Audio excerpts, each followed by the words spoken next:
Well, today on the xTool P2 video I'm going to do, it's the one I've been looking forward to the most. We're going to talk about burning on wood. And since I'm a wood turner, I just love all the options that I'm going to have where I can actually embellish or decorate my pieces that I turn out. Because sometimes you wind up with some wood that's really pretty, but you want to add a little bit more to it. So the cool thing about the P2 is that it will actually follow curves up to about 45 degrees. That's incredible. I haven't seen that on any other laser on the market. So here's a quick test I did, and you can see, let me just look, get around the camera right, the wrong way, backwards. There you go. So I put a little lion on there, but you can see it's a curved surface. And so the P2 is able to follow the curved surface. And what I want to do today is the rim on this bowl goes inwards like so. So I want to embellish it to give it something on top to make it pop. Now I want to thank Buster Beagle 3D because he's the one who did a video on this first, and he came up with the cardboard technique. Well, what's the cardboard technique? Well, let me show you. So the cardboard technique is this. Now this is not in the right position yet. I've got to remove the bars and adjust this downward for the laser, but I just wanted to show you. So the laser will use a red dot laser to set up a grid pattern to map the 3D contours of this curve. However, it's a square or a rectangle when it does it. So to put the red dot here, I would miss part of the lip here. So you have to put the red dot off to the side. Well, when you do that, the red dot goes all the way down to the bottom, and then it messes up the mapping because it can't do that large of a change of difference. So what Buster came up with was the idea of taking a piece of cardboard and setting it right here around the lip, and then when you set your red dot, it's up on top here, and so it's even with the lip. So what I want to do first is I'm going to simply take my bowl, turn it upside down. I'm going to grab a pencil and mark the cardboard right here like so, because what I want to do is cut out this hole using the laser. So to cut my circle out, I've got a new project open. I'm going to go in the upper right hand corner and hit refresh. So it's going to take an overall picture of the cardboard and the work area. I'm going to go up here on the right to the left, sorry, the left, and go to insert, and I'm going to grab circle. Now if you just grab a circle and just drag it, it's not a perfect circle. So you want to hold down the shift key when you do that. So we'll go to circle again, come back here, and I'm just going to start here and pull it out and try to get something that looks close to what we have there. Now what I want to do is bring this up and kind of match the circle up a bit. I'm going to do a capture close view right here. That way I'll make sure that I'm accurate. We'll just scroll in while it's getting ready. And you can see we did pretty good right on top. Looks good. So I'm going to go to capture close view down here on the bottom to see if we match up, because there's always some distortion with the camera. And see, we're off. We're below it, so the circle's too big. So we'll bring the circle back in a little bit to about there. And then we will capture close view up here again and see where we're at. Since it's a perfect circle, I don't have to worry about left or right. I just have to worry about up or down. And that's right at the top. And then we'll go back to down here and just double check it.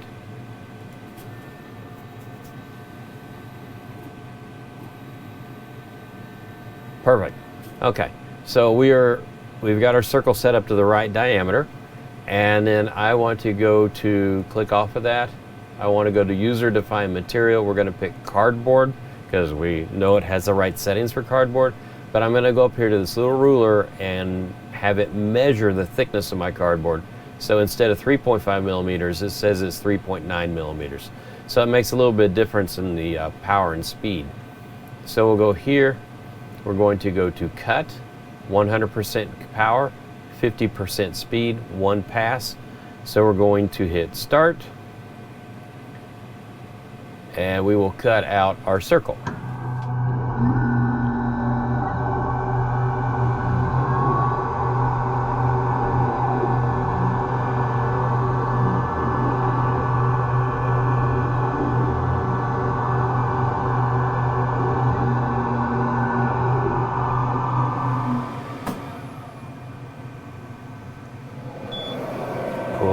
cardboard.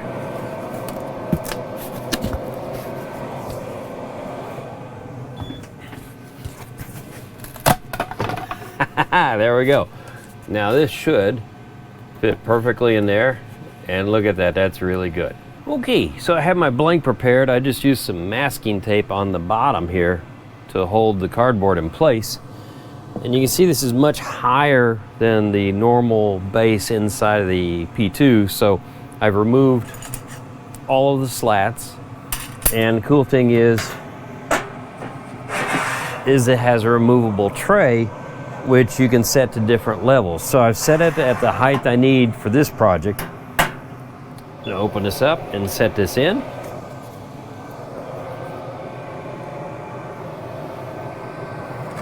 There we go. So we're just gonna center that up, and this is just on the plane or a little bit below where the slats would normally be. Okay, so I'm ready to start working on this curved surface burn, but I had to do one little thing off camera I forgot about. I'm gonna hit refresh here and you'll see what it is. So look, there's a piece of cardboard in the middle of here. Because it's such a deep dip, it's not gonna measure the curved surface. It's gonna abort because it's too deep, just like the outside would have been way too deep. You have to do the inside too, so I simply cut a circle out that fits in there. Look at the distortion. That is crazy, isn't it? So before we go into the curved map surface process, I want to build my design and make sure it's going to fit on my edge, because you can't use an image once you get into the curved surface mapping. You're going to be using a square or whatever dimension you make, and you have to place your object inside of there. So we're in slats flat right now, so I can use my camera. I'm going to go to capture close-up view. We'll go down to this end here, because that's the most distorted one. And so good, we got a picture. So we're gonna insert an image here, and I'm just gonna go for a shape, click on shape. I'm gonna go all the way down to other, and I'm gonna go for yin and yang. Why not? It sounds good, huh? So I'm going to size this down a little bit. I'm gonna bring it down here to C. I don't want it to be too close to the edge, so we'll bring it in about like that. That looks pretty good. That's the right size.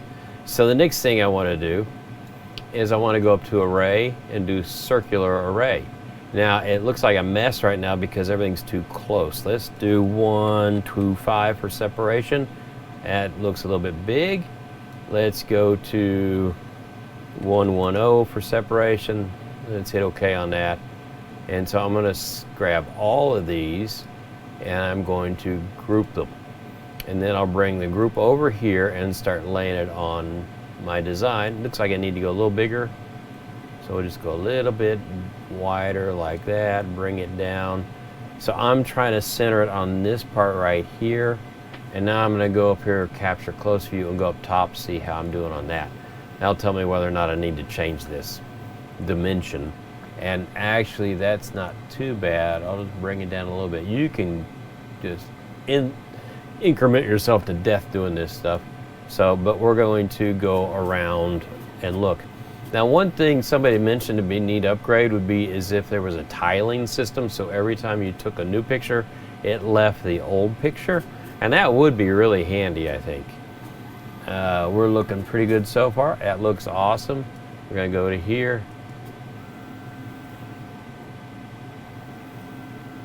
Cool, cool beans. Okay. So what I want to do now is I want to take this and turn this into engrave. I like that look of, well, I don't know. Do I want to go engrave or do I want to score? Let's go engrave. Why not? Go for the whole 9 yards. And so I'm going to click on here, and user defined material is going to be, I'd say walnut plywood sounds good. So we're going to click on this again for the score. So that's 10 power, 300 speed. Yeah, we'll see how that goes. I actually prefer, I think I'd like to go 100 power and bring it down to 30 speed, because one thing they said was you cannot go over 30 speed when you're doing a curved surface. That makes sense because the laser's going up and down mechanically to follow the surface. So now we've got that set. I want to go up to click on here and now switch this to curve process. And so with curve process, you cannot use the pictures, use the cameras. So I'm going to open this up. Okay, so what we have to do is we have to design or designate where we want our grid to go around the circle. Because I won't have a picture, I need to make sure that my grid is exactly in line with the edges of the bowl there. So when you go to curve measure, I'm going to click that here. It now comes up with this dialog box, and it says 100 millimeter distance. It has vertex 1, vertex 2. We're going to mark vertex 1, and there is going to be a red dot when I start moving this. And see the red dot? Now 100 millimeters is too far. See how wide that went? So I'm going to bring it back here. I'm going to take this down to 25 millimeters and bring it in. I'm also going to bring it in this way towards the center of my rim there. So I'm going to go to 10 now and just nibble this into where I want to be. So 10 is right on it. I think that is great. So I've got my edge marked, right? But I haven't marked my coordinate yet right here because I want to go back up to here. 2, 3, 4, 5, 6, 7. I'm counting, and then I'm going to go 1, 2, 3, 4, 5, 6, 7, 8. So I'm about in the center there, so I want to go up one more. That'll be 8. And 8's right, pretty much on the corner. Okay, so I'm going to go back 1, 2, 3, 4, 5, 6, 7, 8. So now I'm exactly right angled to my two edges there. I'm going to hit mark 1, and it takes a picture. So now we're going to go back to 100 millimeters, and we're going to go do the bottom right corner. And so we're way off again, so we're going to come back to 50 on that, come back this way, boom, boom, and we're probably going to go to about 10 again and nibble our way in here again. So we're really close. I've got to go back to about 5 on that. Okay, and then we go 1, 2, 3. So I'm about dead center on that. Okay. So now I'm going to go to 10 millimeters, and I'm going to go down 1, 2, 3, 4, 5, 6, 7, 8. 1, 2, 3, 4, 5, 6, 7, 8.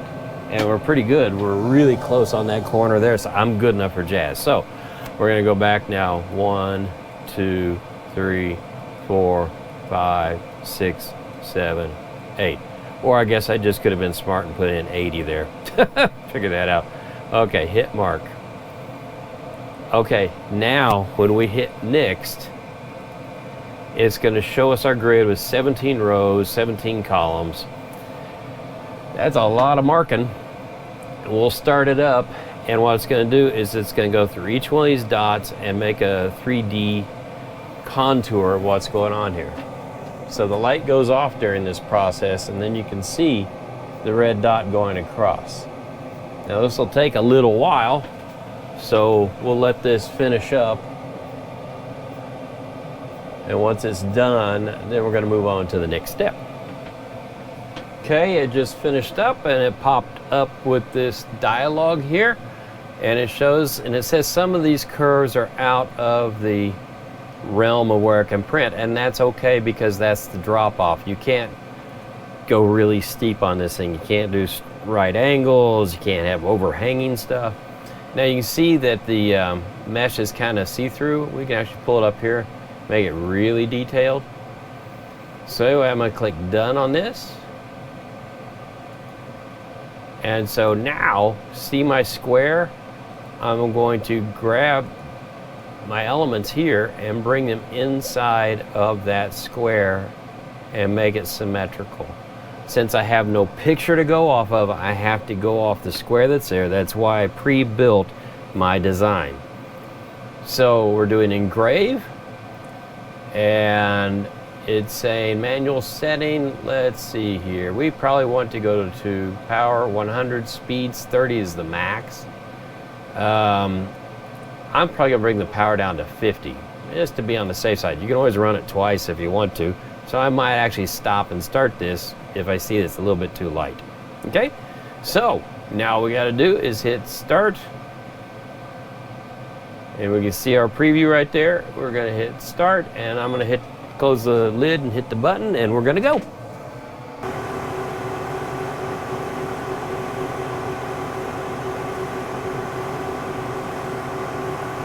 Yeah, I think 50% power was a good choice. A lot of smoke in this one.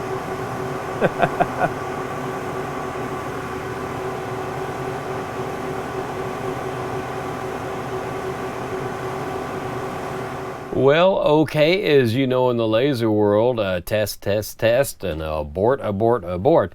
So we had an interesting thing happen. If you notice on the video, you could see it did the first image right, went to the second image, it's going fine, and all of a sudden the laser itself lowered and struck the surface of the wood, and it started to do that, go off onto the inside, and wasn't what we're after. Now the very first image right here, that is great. It followed the curve beautifully. Really neat. And 50%, that thing's about 1/8 of an inch deep, if not more. So I need to play with the settings on that. Usually when you put wood on for something like this, there's extra wood that you had when you processed it. So I should have done a test on that existing wood, but this is so old I didn't have any more of it left.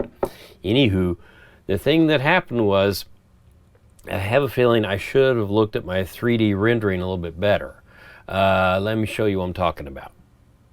So when I got the 3D rendering, you know, you can look at it and play with it and stuff, and I wasn't paying super close attention to it. You can see that it's got a bit of a slope here, and that's why the cardboard was crooked inside the wood. But if you look here, there's an anomaly sticking up right here, and you can actually scroll in with your mouse wheel and get closer at what you're looking at. So I needed to come in here and be just a little bit more critical looking at this, because it's a little hard to tell. I'm a little bit high now. Let me come back here. There we go. You have to really be careful and look at this and make sure that the patterning it did actually matches what you were doing. And so somewhere in here, I think it misread and it did a lower part. Now, I think a lot of that issue might be is you can see a dot here, you can see a dot here. And I had a big drop off that happened really quickly. So I think if I had increased the density of the scan, I would have been a lot better off. It would have taken longer, but who cares? I wouldn't have wasted the wood then. You have the ability to hide your grid and just look at this part here, and that might have helped me out. Also, you can look at a flat version of it and see what's going on. And so it's telling me a couple dots there where might have been an issue. There's my map, and I can see how my burn was on there. But anyway, you know, it did what it was supposed to do, and I think because of operator error, I didn't pay enough close attention to how it was making that pattern. I should have made it a lot more dense, and it would have worked out well. But I've got to say that for following the curve, now I did exactly what I was supposed to do. It followed the curve beautifully, and on my other test piece with my line, it did that well too. So this just takes a little bit of getting used to and a little bit of experimenting with, but I'm super excited because I have a lot more ideas on things I want to try with this, and I'm going to be including them inside of my wood turning videos. So until next time, you keep turning, or if you're lasering, you keep burning, and I'll keep testing and aborting and testing and aborting. But I do have to say, I do like the xTool P2. I'm keeping it. I think I can make a lot of good use out of it just once I figure out some of the idiosyncrasies to it, because it's a brand new machine, brand new software, so don't let that count against it. So anyway, talk to you guys later, and see you on the next video.